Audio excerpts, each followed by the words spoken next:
அறிவிச்சுடர் பார்வையாளர்களுக்கு வணக்கம். இன்றைய காணொளியில் தமிழ் பல்கலைக்கழகத்தினுடைய மேனாள் துணைவேந்தர் முனைவர் பாலசுப்ரமணிய அவருடன் இணைந்திருக்கின்றோம். ஐயா வணக்கம். ஐயா வணக்கம். அறிவிச்சுடர் நேயர்களுக்கு எனது மனமார்ந்த வணக்கங்களை தெரிவித்துக் கொள்கிறேன். உயர்கல்வி நிறுவனங்களில் இப்போ இந்தியா முழுமையும் ஒன்றிய அரசுடைய கல்வி அமைச்சகம் இந்த NIRF என்று சொல்லக்கூடிய நிறுவனம் நடத்திய இந்த புள்ளி விவரம், அந்த ரேங்கிங் 2024 அந்த ரேங்கிங், அந்த புள்ளிவிவரப்படி தமிழ்நாடு உயர்கல்வியில் பெரிய அளவுக்கு இடத்தை பெற்றிருக்கிறது. அது ஒரு பெரிய அளவுக்கு பேசுபொருளாக இருக்கிறது. கடந்த 2-3 நாட்களாகவே தமிழகத்தினுடைய பல்வேறு தளங்களில் இதை பற்றி பேசப்பட்டு வருகிறது. இருந்தாலும் கூட இன்னொரு வலதுசாரியினர் ஏன்னா அவங்க ஏற்கனவே சொல்லிக்கிட்டு வர்றாங்கன்னா பெரிய அளவுக்கு பரப்புரை பண்ணுறது என்னன்னா, திராவிடத்தால் வீழ்ந்தோம், திராவிடம் பின்தங்கி போய்விட்டது, திராவிடத்தினால தமிழ்நாடு பின்தங்கி போய்விட்டது என்று வேண்டுமென்றே ஒரு பொய் பிரச்சாரத்தை தொடர்ந்து பல ஆண்டுகளாகவே செய்து வருகிறார். திராவிடத்தால் வீழ்ந்தோம் என்று சொன்னார்கள். ஆனால் இன்றைக்கு ஒன்றிய அரசினுடைய புள்ளி விவரமே, இது நாம் தயாரித்து வெளியிட்ட புள்ளி விவரம் அல்ல, ஒன்றிய அரசினுடைய கல்வி அமைச்சகம் தயாரித்து வெளியிட்ட இந்த NIRF என்ற நிறுவனம், national institute of ranking front என்ற அமைப்பில் அவங்க ஆண்டுதோறும் வெளியிடக்கூடிய இந்த பட்டியலில் கிட்டத்தட்ட 926 நிறுவனங்களில் நமது தமிழ்நாடு எந்த அளவுக்கு இருக்குன்னா கிட்டத்தட்ட 165 நிறுவனங்கள் தமிழ்நாடு பெற்றிருக்கிறது. இன்னும் வரிசையாக சொல்லப்போனால் நம்ம தமிழ்நாடு மிகப்பெரிய அளவுக்கு அதில் முன்னிலை பெறுவதை நம்ம பார்க்கின்றோம். அது உயர்கல்வி நிறுவனங்களாக, பல்கலைக்கழகங்களாக இருந்தாலும் சரி, அரசு நடத்தக்கூடிய, மாநில அரசு நடத்தக்கூடிய பல்கலைக்கழகங்களுடைய ரேங்காக இருந்தாலும் சரி, மருத்துவ பல்கலைக்கழகம் இருந்தாலும் சரி, பல் மருத்துவ பல்கலைக்கழகங்கள், பல் மருத்துவ கல்லூரிகள் அதுவாக இருந்தாலும் சரி, மேலாண்மை கல்லூரிகளாக இருந்தாலும் சரி, அல்லது கலை மற்றும் அறிவியல் கல்லூரிகளாக இருந்தாலும் சரி, ஆராய்ச்சி நிறுவனங்களாக இருந்தாலும் சரி, தமிழ்நாடு பெரிய அளவுக்கு இந்திய அளவில் முன்னிலை வகிக்கிறதை நம்ம பார்க்க முடிகிறது. எனவே இந்த குற்றச்சாட்டுக்கு, தமிழ்நாடு பின்தங்கி போய்விட்டது, உயர்கல்வி நிறுவனங்களில் திராவிடத்தால் வீழ்ந்தோம் என்று சொல்லக்கூடிய அந்த குற்றச்சாட்டுக்கு ஐயா உங்களுடைய பார்வை? ஐயா, இது அவங்க நீண்ட காலமா செய்து வருகிற ஒரு பிரச்சாரம். திராவிடத்தால் வீழ்ந்தோம் அப்படின்னு சொன்னா, நான் அடிப்படையில் அவங்கள்ட்ட கேட்கக்கூடிய முதல் கேள்வி, எந்த ஒப்பீட்டு அளவில நீங்க திராவிடத்தால் வீழ்ந்தோம் அப்படின்னு சொல்றீங்கிற நம்ம கேள்விக்கு, அந்த ஒப்பீட்டு அளவில் இருக்கும்போது அவங்க சொல்லக்கூடிய வேறு வகையான அந்த மதமாச்சரியங்கள், அந்த கடவுள் கொள்கைகள் அல்லது கோவில் சொத்துக்கள், இந்த மாதிரி ஒரு சில தலைப்புகளில் வேண்டுமானால் அவங்க சொல்லலாம். அது உண்மை இல்லை என்பது அது வேறு விதமான ஒரு. இப்போ இந்த தமிழகத்தை பத்தி நம்ம சொல்லும் பொழுது, அண்ணா அந்த காலத்துல வடக்கு வாழ்கிறது, தெற்கு தேய்கிறது அப்படின்னு சொன்னதா சொல்லுவாங்க. நான் என்ன நினைக்கிறேன்னு கேட்டீங்கன்னா, தெற்கு வளர்கிறது, வடக்கு வைத்தறிச்சலில் நமக்கு நிதியை குறைக்கிறது, இப்படிதான் நம்ம சொல்லணும். தெற்கு, குறிப்பாக தமிழகம், தமிழ்நாடு வளர்ந்து கொண்டே இருக்கிறது. அவங்க எவ்வளவுதான் நம்மளை இருட்டடிப்பு பண்ணாலும் சரி, நமக்கு நிதி கொடுக்காம இருந்தாலும் சரி, நம்மளை எந்த அளவுல நம்மளை அமுக்குனாலும் சரி, வீறு கொண்டு எழுந்துதான் இந்த தமிழ்நாடு முன்னேற்ற பாதையில போயிட்டு, அதுல எந்த விதமான ஐயப்பாடும் இல்லை. அதுல அடிப்படையான 3 காரணங்களை நான் பார்க்கிறேன். ஒன்று கல்வி, இரண்டாவது பொது சுகாதாரம், 3 போக்குவரத்து கட்டமைப்புகள், சாலை உள்ளிட்ட போக்குவரத்து கட்டமைப்புகள், அப்புறம் தொழிற்சாலைகள், வேற வகையான குறியீடுகள் எல்லாற்றிலுமே நம்ம பெரிய மாநிலங்களோடு, இந்தியாவில் பெரிய மாநிலங்களோடு ஒப்பிடும் பொழுது நாம் பல்வேறு வகைகளில் முன்னிலையில் இருப்பதை கண்கூடாக பார்க்க முடியும். வெவ்வேறு வகையான புள்ளி விவரங்களும் அதைத்தான் காண்பிக்கின்றன. இந்த NIRF என்று சொல்லக்கூடிய, அது ஒரு மொழிபெயர்ப்பு பண்ணிருக்கேன், அதாவது கல்வி நிறுவனங்களுக்கான தேசிய தரவரிசை அமைப்பு. முடிஞ்ச வரைக்கும் தமிழை பேச முயற்சி பண்றேன், ஏன்னா எனக்கு அது கொள்கை. அது கல்வி நிறுவனங்களுக்கான தேசிய தரவரிசை அமைப்பு, அது ஒரு அமைப்பு. அந்த அமைப்பு வந்து என்ன பண்றாங்கன்னு கேட்டீங்கன்னா 2015 தான் இந்த அமைப்பு தொடங்கப்பட்டது. அந்த ஆண்டிலிருந்து இதை வந்து பொதுவா இந்த கல்வி நிறுவனங்கள்ல சேர்றதுக்கு முன்னாடி இந்த நிறுவனத்தினுடைய ஒரு மதிப்பீடு எப்படி இருக்கு, இதுல சேரலாமா சேரக்கூடாதா, நல்ல நிறுவனமா, அது ஆசிரியர்கள்லாம் இருக்காங்களா இல்லையா, அது வந்து கல்வியை வந்து பாடம் எல்லாம் சொல்லி கொடுக்குறாங்களா என்பதெல்லாம் வந்து பெற்றோர்களுக்கும் அல்லது அந்த நிறுவனத்தை சார்ந்து இருக்கக்கூடிய தொழிற்சாலைகளுக்கும் அல்லது நிதி வழங்கக்கூடிய நிறுவனங்களுக்கும் உதவியாக 2015 இருந்து இந்த இதை ஏற்கனவே NAAC ஒரு அமைப்பு இருக்கு, அது நிதிக்காக மட்டும் தரவரிசைப்படுத்துறாங்க. இது வந்து பெற்றோர்கள் அல்லது மாணவர்கள் தங்களுடைய நிறுவனங்களை தேர்ந்தெடுப்பதற்கு பெரிதும் உதவக்கூடிய ஒரு அமைப்பு. இந்த அமைப்பு நீங்க சொன்னது மாதிரி இந்தியாவில் இருக்கக்கூடிய கல்வி நிறுவனங்களை வந்து ஒரு 16 வகையான பிரிவுகள்ல பிரிச்சு, நீங்க முன்னாடியே சொல்லிட்டீங்க, பல்கலைக்கழகங்கள், ஆராய்ச்சி நிறுவனங்கள், மருத்துவக் கல்லூரிகள், பொறியியல் கல்லூரிகள், இப்படி பல்வேறு, அதில் வந்து இன்னோவேஷன் புதுமையாக இருக்கக்கூடியது, அதாவது திறந்தவெளி பல்கலைக்கழகங்கள், இப்படி விவசாயம் சார்ந்த படிப்புகள், இப்படி பல்வேறு வகையா 16 வகையா அதை பிரிச்சு அதுல வந்து தரவரிசைப்படுத்துறாங்க. அதுல வந்து பாத்தீங்கன்னா ஒரு 6 வகையான வந்து ஒரு கருத்துருக்களை வச்சிருக்கிறாங்க அவங்க. ஏன்னா இதை நம்ம முதல்ல கொஞ்சம் சொல்லிடுறது நல்ல நினைக்கிறத குறிச்சு வச்சிருக்கேன். அந்த 6 வகை என்னென்ன, அதாவது கற்றல் கற்பித்தல் வளங்கள், அது எப்படி இருக்கு ஒரு நிறுவனம் அல்லது ஒரு கல்வி அமைப்பு. ஆய்வு தொழில்சார் நடைமுறைகள் 2. 3 வந்து கற்றல் விளைவுகள், அந்த கிராஜுவேட் அவுட்கம் சொல்லக்கூடிய கற்றல் விளைவுகள், அனைத்து தரப்பினருக்கும் இது பயனளிக்கிறதா என்ற வகையிலும் பார்க்கிறாங்க. 3வது அந்த நிறுவனத்தின் மீது பொதுமக்களுடைய பார்வை, தொழிற்சாலைகளுடைய பார்வை எப்படி இருக்கு, மதிப்பீடு எப்படி இருக்கு. இந்த 6 வகையில அவங்க வந்து இந்த அமைப்பை உருவாக்கி அதை வந்து 2015 வந்து வருடந்தோறும் அந்த பங்கு பெறக்கூடிய நிறுவனங்களை வந்து பட்டியலிடுறாங்க. அதுல பொதுவா வந்து நம்ம பார்க்கும் பொழுது இந்த 1 முதல் 100க்குள்ள இருக்கக்கூடிய கல்வி நிறுவனங்களை வந்து நம்ம வந்து கருதி பார்க்க வேண்டிய சூழல் இருக்கு. அப்படி பார்க்கும் பொழுது பாத்தீங்கன்னா தமிழ்நாடு பல்வேறு, நீங்க ஏற்கனவே சுட்டிக்காட்டிய அந்த வகையில பல்வேறு அமைப்புகள்ல மிக சிறந்த தரவரிசையில மேல் உயர்ந்து இருக்குது. அதுல பாத்தீங்கன்னா பல்கலைக்கழகங்கள்ல வந்து 13 பல்கலைக்கழகங்கள் இருக்கு அந்த 100க்குள்ள. அதுல 9 பாத்தீங்கன்னா அதாவது வந்து அதாவது பொதுவா எல்லாத்தையும் பார்க்கும்போது 6 நிறுவனங்கள் அரசு சார்ந்த நிறுவனங்கள், நம்ம தனியார் நிறுவனங்களே எடுக்கல. அண்ணா பல்கலைக்கழகம், பாரதியார், பாரதிதாசன், நம்ம சென்னை பல்கலைக்கழகம், அழகப்பா, பெரியார், இந்த 6 பல்கலைக்கழகங்களும் அரசு சார்ந்த பல்கலைக்கழகங்கள். அதில் வேறு எந்த மாநிலத்திலையும் அரசு சார்ந்த நிறுவனங்கள் இந்த அளவுக்கு அதுல இடம்பெறுவது இல்லை. அதே மாதிரி கல்லூரிகளை பார்த்தீங்கன்னா 37 கல்லூரிகள் அந்த 100க்குள்ள வந்திருக்கு தமிழ்நாட்டில இருந்து. அந்த 37 கல்லூரியில 4 கல்லூரிகள் அரசு கல்லூரிகள். இதுதான் நம்ம கவனிக்க வேண்டியது. மற்ற மாநிலங்கள் எல்லாம் அந்த அளவுக்கு வந்து அரசு நிறுவனங்கள் இதுல இடம்பெறலை. பல்கலைக்கழகங்களை பார்த்தீங்கன்னா அரசு நிறுவனங்கள்ல வந்து பல்கலைக்கழகங்கள் தனிப்பட்டியல், முதல்ல சொன்னது பொதுவான பிரிவு. பல்கலைக்கழகங்கள்னு பார்க்கும்போது தமிழ்நாட்டிலிருந்து 19, மொத்தம் 13 இருக்கு.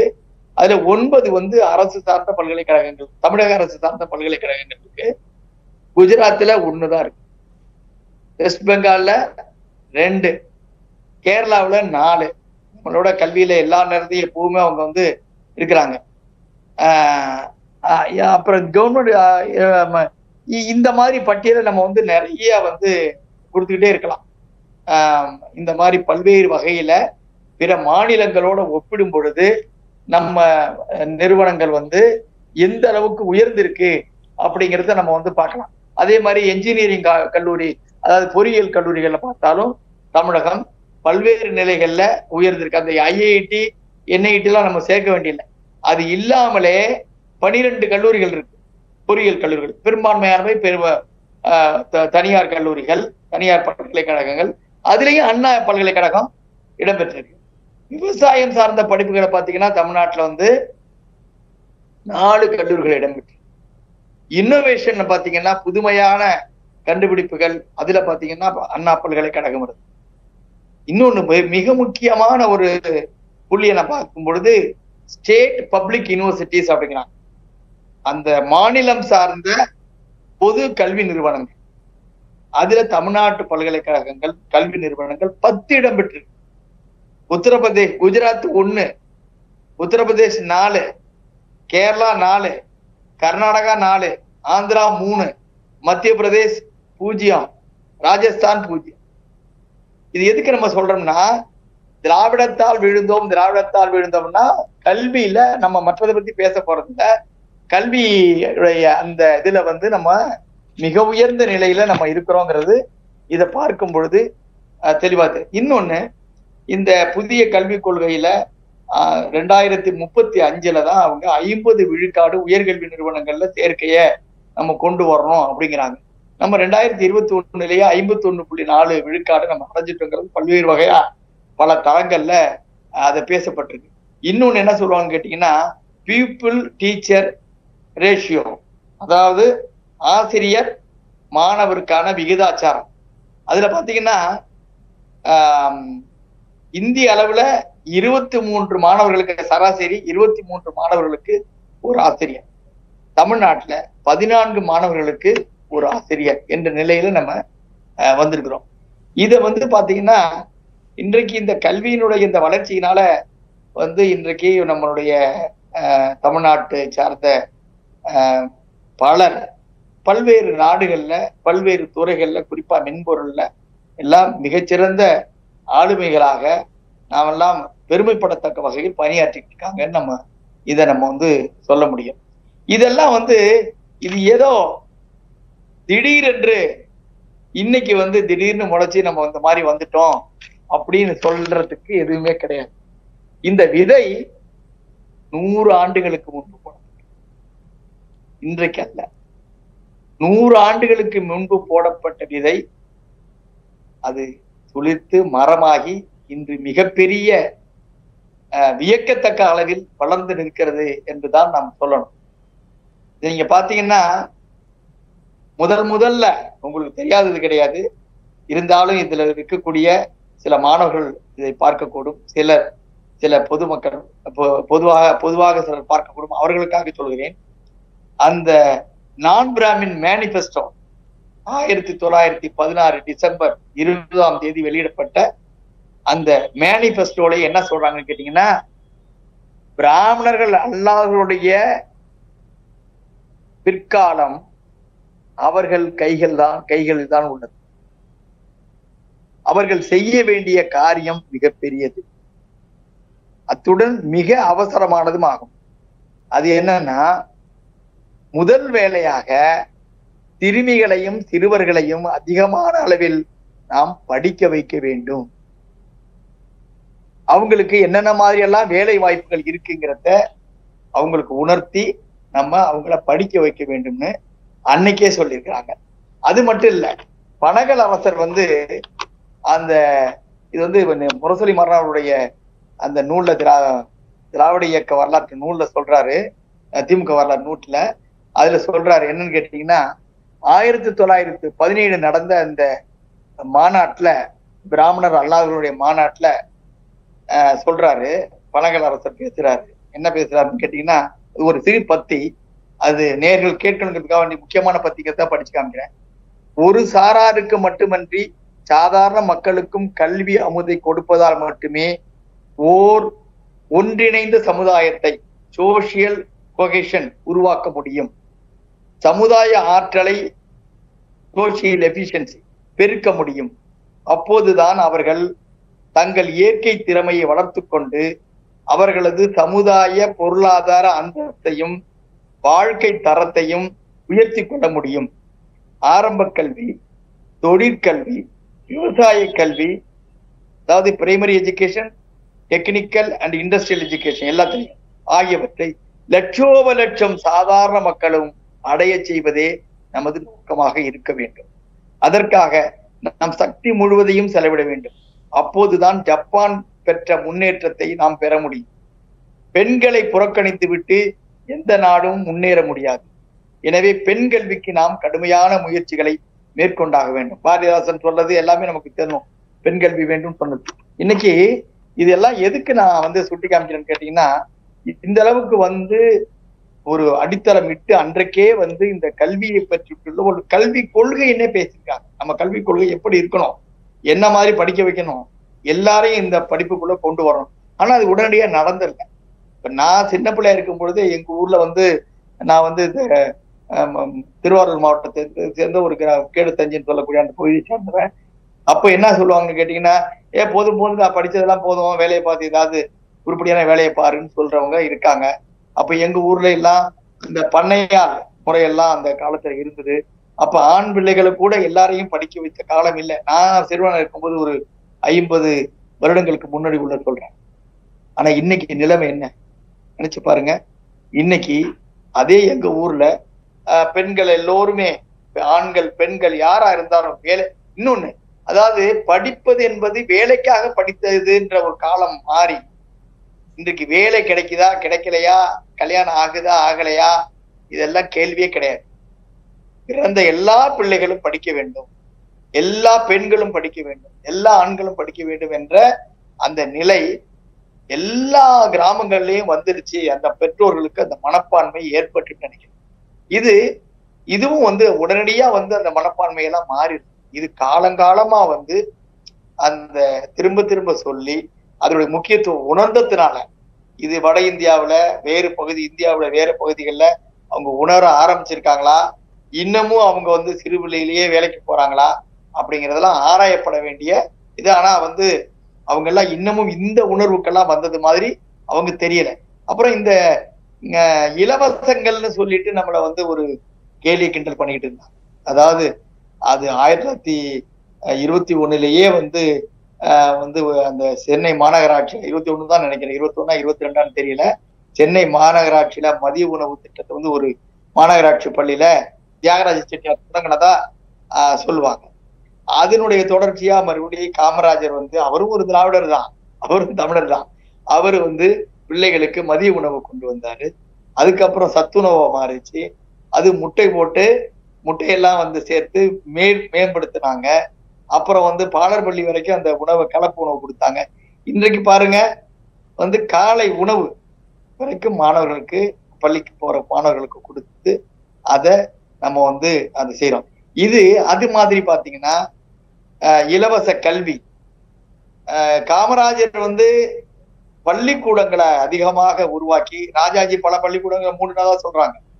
அது ஆயிரக்கணக்கான பள்ளிகளை மூடிருக்கிறாங்க குலக்கல்வி திட்டம்னு சொல்லிட்டு. ஆனா காமராஜர் அவர் வந்த பிறகு ஆயிரக்கணக்கான கல்வி நிறுவனங்களை தொடங்கினது மட்டும் இல்ல, அதுல வந்து அவர் சத்துணவையும் அந்த மதிய உணவு திட்டத்தையும் அவரு இந்த காலத்துல எல்லாம் வந்து மிக கஷ்டப்பட்டு என்னென்னமோ அந்த பல்வேறு வகையான வரலாறுகள்லாம் இருக்கு. அந்த உணவு வந்து போடுறதுக்கு அதிகாரிகள் எப்படி மறுப்பு தெரிவிச்சாங்க, அதை காமராஜர் என்ன சொல்லி பண்ணாரு அப்படிங்கிறதெல்லாம் நமக்கு வந்து பல பேருக்கும் அது திரும்ப திரும்ப சொல்லிட்டு இருக்காங்க. அப்படி அந்த மதிய உணவு கொண்டு வந்தாங்க, அது மறுபடியும் சத்துணவாச்சு இல்லைங்களா. அப்படி இந்த மாதிரி நம்ம அது மட்டும் இல்ல, நம்ம வந்து இது இலவசங்கள்னு சொல்றதை விட அவங்களுக்கு அந்த கல்வி பயிலக்கூடிய மாணவர்களுக்கு வந்து எல்லா வகையான வசதிகளையும் செய்து கொடுக்கணும் அப்படிங்கிறது அடிப்படை நோக்கம்.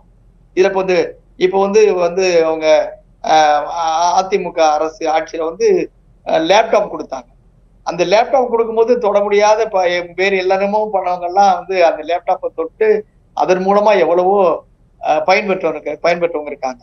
அதே மாதிரி முத்தமிழறிஞர் கலைஞர் அவர்கள் வந்து என்ன பண்ணாரு, அந்த இன்டர்நெட்டுக்காக வேண்டி ஒரு கொள்கையை முதல்ல இந்தியாவில் உருவாக்கி அதுதான் எதிர்காலங்கிறத தக்க நேரத்துல உணர்ந்து அதற்கு வந்து தேவையான ஏற்பாடுகள் எல்லாம் அவரு பண்ணார். அதே மாதிரி கல்வியில வந்து இப்ப காமராஜர் வந்து கல்வி, தொடக்க கல்வியை வந்து இலவசமாக்கினார், உயர்கல்வியை இலவசமாக்கினார், புகுமுக கல்வியையும் பட்டப்படிப்புகளையும் இலவசமாக்கினது வந்து 1968 புகுமுக கல்வி. அதற்கு பிறகு வந்து நான்லாம் படிக்கும் போதே வந்து பட்டப்படிப்பெல்லாம் வந்து 1980களிலேயே இலவச கல்வியா மாறிடுச்சு. வந்து அதுக்கு கட்ட வேண்டியது இல்லை, குறைந்த கட்டணத்துல நம்ம சேர்ந்தா போதுங்கிற அளவுக்கு அதை கொண்டு. இது என்னன்னு கேட்டீங்க, இதை எதுக்கு நான் சொல்றேன்னு கேட்டீங்கன்னா, உணவு ஊக்கம் அப்படின்னு சொல்லலாம், உணவு கொடுத்து ஊக்கப்படுத்த. அப்புறம் வந்து போக்குவரத்து வசதிகளை, அதாவது உபகரண ஊக்கம் அப்படின்னு சொல்லலாமா, உபகரணத்துக்கு தமிழ சரியான கருவிகளோட ஊக்கம் சொல்லலாம். கருவிகள் என்னென்ன, அதாவது நூல்களை கொடுக்கறது, கம்ப்யூட்டரை கொடுக்கறது, அந்த மாதிரி தேவையான, அப்புறம் வந்து பாத்தீங்கன்னா தொடக்கப்பள்ளி மாணவர்களுக்கெல்லாம் அவங்களுக்கு தேவையான எழுது பொருட்கள் கொடுக்கறது, உயர்கல்வி மாணவர்களுக்கு வேண்டிய புத்தகம். நான் படிக்கும் போது எனக்கு இலவசமா புத்தகம் கொடுத்தாங்க. நான் கல்லூரியில் படிக்கும் போது இலவசமா புத்தகம் வாங்கி தான் நான் படிச்சேன். அப்படி இலவசமா எதுக்குன்னு கேட்டீங்கன்னா பெற்றோருக்கு சுமை இல்லாம செய்யணுங்கிற அந்த உயர்ந்த நோக்கம். இப்ப பாத்தீங்கன்னா பண ஊக்கமும் கொடுக்குறாங்க படிக்கக்கூடிய வரக்கூடிய பிள்ளைகளுக்கு. நான் முதல்வன் திட்டமாகட்டும், பெண்களுக்கு 1000 ரூபாய் கொடுத்தாங்க. இப்ப தமிழ் புதல்வன் அப்படின்னு சொல்லி ஒரு திட்டத்தை தொடங்கி வச்சு அதன் மூலமா பணம் ஊக்கும் போது இந்த பணம் கொடுக்கறதுனால இந்த குடும்பத்துக்கு உதவியா இருக்கிறதுக்காக வேண்டி இந்த பெண் பிள்ளையை நிறுத்திடக்கூடாது, இந்த பையனை நிறுத்திடக்கூடாதுன்னு சொல்லிட்டு அப்படி கொடுக்குறாங்க. இப்ப நான் சமீபத்துல ஒரு மாதத்துக்கு முன்னாடி கேள்விப்பட்டது, யாராவது அந்த மேல்நிலை கல்வியை முடிச்சுட்டு கல்லூரியில சேராம இருந்தா அரசு இதுல இருந்து அதிகாரிகள் கைபேசி மூலமா அழைத்து நீ ஏன் உயர்கல்வியில சேரல, இதை வந்து நம்ப முடியுமா? மற்ற ஒரு இடத்துல சொன்னா நம்புவாங்களா எனக்கு தெரியல. அந்த அளவுக்கு உயர்கல்விக்கு முக்கியத்துவம் கொடுத்து இந்த இப்ப பேருந்து இலவசம், முன்னாடியே இலவசம் பேருந்து, இப்போ வந்து பெண்களுக்கெல்லாம் இலவசம். இதெல்லாம் இலவசங்கிற சொல்லேவோட தவறுதான். அவங்களுக்கு ஊக்கம், இதெல்லாம் ஊக்கப்படுத்தி எப்படியாவது எல்லாரும் இப்ப வந்து திரும்ப திரும்ப சொல்லிக்கிட்டு இருக்கிறது, முதல்வர் சொல்றது, மற்றவங்க சொல்றதும் எப்படியாவது படிச்சுக்கோ, அதேதான் மனநிலை தான் பெற்றோருக்கு. இந்த காரணங்களாலதான் நம்ம வந்து கல்வியில இந்த அளவுக்கு சிறந்து விளங்குறோம். அதுல பாத்தீங்கன்னா அந்த நான் சொன்ன அந்த 6 அளவீடுகள் இருக்கு இல்லையா, அந்த 6 அளவீடுகள் வந்து டீச்சர், அதாவது கற்றல் கற்பித்தல் திறன் ஒரு முன்னேற்றம். அதுல வந்து தேவையான அளவு ஆசிரியர்களுடைய பற்றாக்குறை ஒரு பக்கம் இருந்தாலும், அந்த கெஸ்ட் லெக்சரர் பிரச்சனை எல்லாம் வந்து இருந்தாலும், எப்படியோ கல்லூரிகள்ல, அரசு கல்லூரிகளானாலும் தனியார் கல்லூரிகளானாலும் பாட வேலைகள் செம்மையாக நடப்பதால் தான் இது போன்ற மதிப்பீடுகள் நமக்கு கிடைக்கும். அது போலதான் ஒண்ணும் ஆராய்ச்சியா இருந்தாலும் சரி, அந்த கல்வி நிறுவனங்கள், அதாவது நம்ம சென்னை எப்படி ஒரு மருத்துவத்துக்காக வேண்டி பல பேர் அணுகிறது மாதிரி தமிழ்நாட்டில் இருக்கக்கூடிய தனியார் கல்வி நிறுவனங்கள் வந்து சில பேர் சொல்றாங்க அந்த நிறுவனங்களே வந்து நம்மளுக்காக நடத்தல, அயல் மாநிலத்திலிருந்து வந்துதான் அதிகமான பேர் படிக்கிறாங்க. நான் பேர் சொல்ல விரும்பல. அந்த அளவுக்கு நம்ம அந்த வகையிலையும் வளர்ந்துருக்கிறோங்கிறத வந்து நம்ம அடிப்படையில புரிஞ்சுக்கணும். இந்த மதிப்பீடுகள் எல்லாம் மேலும் மேலும் நமக்கு வந்து இந்த தரவரிசை பட்டியல் வந்து நமக்கு ஊக்கத்தை கொடுக்குது. எல்லாரும் படிக்கிறாங்க. அந்த வகையில பார்த்தா வாழ்ந்து இருக்கிறோம். நான் வந்து தனிப்பட்ட கருத்துக்களை சில சொல்லும் பொழுது அவங்களுக்கு தான் இருக்கும். என்னுடைய மகன் மருத்துவ படிப்புல சேரும் பொழுது, சென்னை மருத்துவக் கல்லூரியில் இருக்கும் பொழுது அந்த அந்த அறையில போய் உட்கார்ந்துருந்தேன். பெற்றோர்களை எல்லாம் உட்கார வச்சிருந்தாங்க. அன்னைக்கு நினைச்சேன், பெரியார் இல்லைன்னா என்னை போன்ற சாதாரண ஒருத்தன் இங்க வந்து இருக்க முடியுமா? சமஸ்கிருதம் படிச்சவங்க படிச்சாதான் மருத்துவக் கல்வி படிக்க முடியும். எத்தனை பேர் படிச்சாங்க? சென்னை பல்கலைக்கழகத்தை ஒரு கணக்கு அடிக்கடி சொல்லுவாங்க, 652 பேர் பட்டப்படி படிச்சதுல 457 பேரு பார்ப்பனர்கள் சொல்லுவாங்க. 14 பேர் தான் இந்த எண்ணிக்கையில் நான் சொல்றதுல இந்த சின்ன தவறுகளுக்கு நினைவிலிருந்து சொல்றேன். அதாவது வந்து நம்ம இந்த நான் பிராமின் சொல்றதே தப்புதான், அந்த பிராமணர் அல்லாதவர்கள் இருந்ததா சொல்லுவாங்க. அப்படிப்பட்ட சூழல்ல இன்னைக்கு நம்ம எங்க இருக்கிறோம் அப்படிங்கிறத இந்த கேள்வி கேட்கிறாங்கல்ல, திராவிடத்தால் விழுந்தோன்னு சொல்றாங்கல்ல, அவங்க கேள்வி கேட்பதற்கு அவங்களை தகுதியாக்கியது யார் அப்படிங்கிறத அவங்க கேட்கணுங்கிறதா என்னுடைய விடையாக நான் உங்களுக்கு சொல்லுவேன். அண்மையில தமிழ்நாடு ஆளுநர் உயர்கல்வி நிறுவனங்கள்ல பிரிவினைவாதம் பேசப்படுகிறது என்ற ஒரு குற்றச்சாட்டை சொல்லியிருக்கிறார். உங்களது பார்வை? அதாவது அவரு தொடர்ந்து இந்த மாதிரி பல்வேறு வந்து முரண்பட்ட கருத்துக்களை வந்து சொல்லிக்கிட்டே இருக்கிறது நம்ம வந்து பார்த்துக்கிட்டு தான் இருக்கோம். அதுக்கு வந்து பல்வேறு மட்டத்துல வந்து எதிர்ப்புகள் சொல்லிக்கிட்டு தான் இருக்காங்க. உயர்கல்வி நிறுவனங்கள், அதாவது பொதுவா சொல்றாரு அவர், அதாவது திராவிடமே பிரிவினைவாதம் தான் அப்படின்னு சொல்றாரு. அது வந்து திராவிடம் வந்து பிரிவினைவாதத்தை வந்து தொடக்க காலத்துல பேசி மறுபடியும் வந்து அத அண்ணா கைவிட்டது, இதெல்லாம் நமக்கு தெரியும். வந்து எப்படி நம்ம அந்நிய நாடு படையெடுத்து வந்தப்ப நம்ம எப்படி எல்லாருக்கும் முன்னாடி நம்ம போய் நின்னோங்கிறது நமக்கு வரலாறு பேசு. இப்ப உயர்கல்வி நிறுவனங்கள்ல என்ன பிரிவினைவாதம் பேசுறாங்க, யார் பேசுறாங்க, தொடக்க கல்வி முதல் பல்கலைக்கழக பாடத்திட்டங்கள் வர எந்த இடத்துல நம்ம பிரிவினைவாதத்தை பேசணும்? நம்மளுடைய திராவிட சித்தாந்தமுடைய அறிஞர்களை பத்தி சொல்லிக் கொடுக்கறது பிரிவினைவாதமா? அது பிரிவினைவாதம் ஆகாது. எல்லா வகையான கருத்துக்களும் மாணவர்களுக்கு கொண்டு சேர்க்கப்பட வேண்டும். அது நம்ம தமிழ்நாட்டில் இருக்கக்கூடிய அரிய பெருமக்களுடைய சிந்தனைவாதிகளுடைய அவங்களுடைய ஆளுமையை பற்றி நாம் சொல்லிக் கொடுக்குறோம். அவ்வளவுதான் நம்ம சொல்லிக் கொடுக்குற மொழிய. எந்த இடத்துலையுமே இந்திய ஒற்றுமைக்காகத்தான் நம்முடைய வரலாற்று நூல்கள் இருக்கு, நம்முடைய சமூக அறிவியல் நூல்கள் இருக்கு, அதை பத்தி தான் பேசுத ஒழிய எந்த இடத்திலையும் தொடக்க கல்வி முதல் நான் தொடக்க கல்வி முதல் பள்ளிக்கூட பாடத்திட்டங்களையும் பார்த்திருக்கேன், கல்லூரி பாடத்திட்டங்களையும் பார்த்திருக்கேன், பல்கலைக்கழக நிலையில தமிழ் வரலாறு போன்ற சமூக அறிவியல் போன்ற பாடத்திட்டங்களை பார்த்திருக்கேன். எங்கேயுமே நம்ம எந்த பிரிவினைவாதமும் அங்கேயும் நம்ம பாடத்திட்டத்துல வைக்கல. கூட்டங்கள் நடத்துவாங்க. இப்போ ஐஐடி மெட்ராஸ்ல பெரியாரும் அம்பேத்கர்னு ஒரு கூட்டம் போட்டா அதுக்கு உடனே அங்க இருக்கக்கூடியவர்கள் அதை எப்படியாவது தடை பண்ணணும், அது நடத்த விடாம பண்ணணும்னு நினைப்பாங்க. இப்படி பேசுறதுனால நம்ம பெரியாரை பற்றியோ அம்பேத்கரை பற்றியோ இல்ல வேற ஆளுமைகளை பற்றியோ பேசுவதால் அந்த கருத்துக்களை பரிமாறிக்கொள்வதால் பிரிவினைவாதம் ஆகாது. பெரியாருடைய கொள்கைகளை, பெரியார் என்னென்ன மாதிரியான கொள்கைகளை பேசினார், அம்பேத்கர் என்னென்ன மாதிரியான கொள்கைகளை பேசினார், கருத்துக்களை வலியுறுத்தினார் தான் நம்ம பேச போறோம். அது எப்படி பிரிவினைவாதமாகும்? உயர்கல்வி நிறுவனங்கள்ல சுய சிந்தனை இருக்கக்கூடாதா? மாணவர்கள் என்ன மாதிரியான வரலாறுங்கிற பேசக்கூடாதா? அதுதான் அவர் பிரிவினைவாதங்கிறாரா? எந்த அடிப்படையில பிரிவினைவாதம்னு அவர் பேசுறாருன்னு தெரியல. அதாவது ஏதாவது ஒண்ணு சொல்லணும், சொல்லி நம்மள ஏதாவது ஒரு குழப்பத்தை உருவாக்கணுங்கிற அந்த நோக்கம் தான் இருக்கணும் ஒழிய வேறு நோக்கங்கள் இதில் இருப்பதற்கான வேறு எந்த அடிப்படையும் இல்லை. அது சொல்றதுல எந்த அடிப்படையும் இல்லைன்னு தான் நான் சொல்றேன். தமிழ்நாட்டில் தொடக்க கல்வியாக இருந்தாலும் சரி, உயர்கல்வி நிறுவனங்களில் தமிழ்நாடு எப்படி மற்ற மாநிலங்களுக்கு முன்னோடியாக இருந்திருக்கிறது, இது நீதி கட்சி காலத்திலிருந்து இப்போது இருக்கக்கூடிய திமுக ஆட்சி வரைக்கும் எந்த அளவுக்கு கல்விக்கு நாம் முன்னுரிமை கொடுத்துருக்கிறோம் என்பதை தெளிவாக சொன்னீங்க. உங்களுடைய கருத்துக்கும் நேரத்துக்கும் மிக்க நன்றி. மிக்க நன்றி.